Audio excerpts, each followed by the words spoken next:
and the ultimate sacrifice. She squeezed his hand. We will outlive this. In her other hand she held Validus, the blade wand that had once belonged to Titus the Great, unifier of the domain. She raised the wand high. Instantly, white arcs of electricity leapt across the star-studded sky. It had staggered her in the beginning, and it staggered her still, that such sway could be granted to a mere mortal. A shaft of thunderbolt plunged toward the desert, almost like the trunk of a brilliant tree growing from the top down.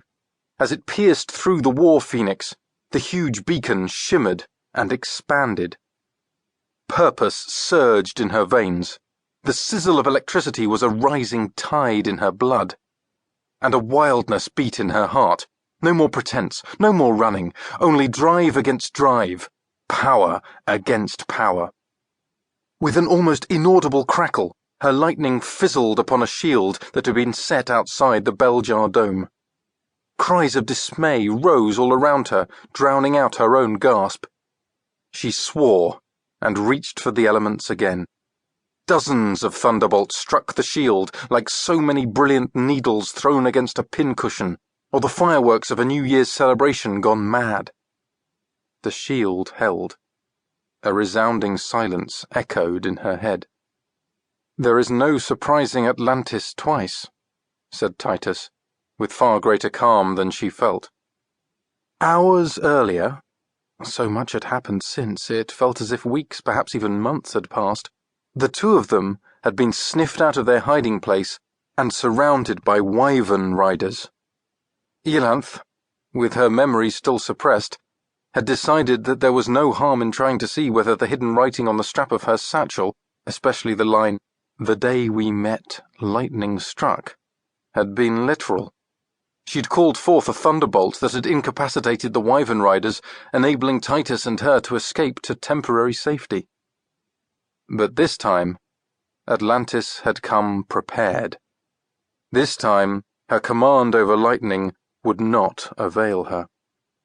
As if to underscore Atlantis's advantage, the wyvern battalion roared en masse, a clamour that rattled her lungs against her ribcage.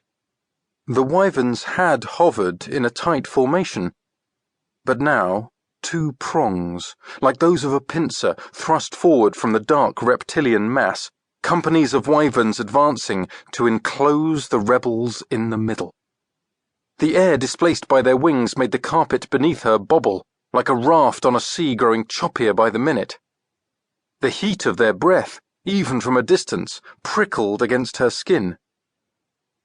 And though she could not smell them through the mask she wore at the rebels' advice, her nostrils felt as if they burned with the stink of sulphur.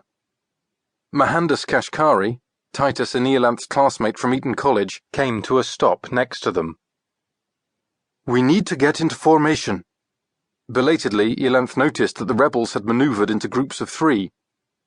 2 on offense, 1 on defense. That's me, Kashkari explained hurriedly as he helped Titus and Iolanthe onto individual carpets. The carpets I'm giving you have been subordinated to mine. I'll steer for the group. Make sure to keep me in sight. The carpets had been formed into an L shape, with a bottom ledge for standing on, a long vertical side for holding the rider upright, and the upper end rolled down to make a comfortable yet solid handrest at waist height. Better fight standing up, said Kashkari.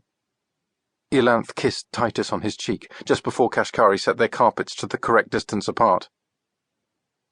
May the might of the angels propel you to unimaginable heights, said her beloved. It was an old benediction, from a time when the powers of elemental mages decided the fate of realms. She sucked in a breath. The battle was fought around her. Did its outcome also hinge on her? May fortune shield you against all enemies, she replied, her voice trembling a little. You too, Kashkari. May fortune shield us all. Kashkari's answer was grim, but firm. And don't lose sight of me. Her carpet leapt to the left.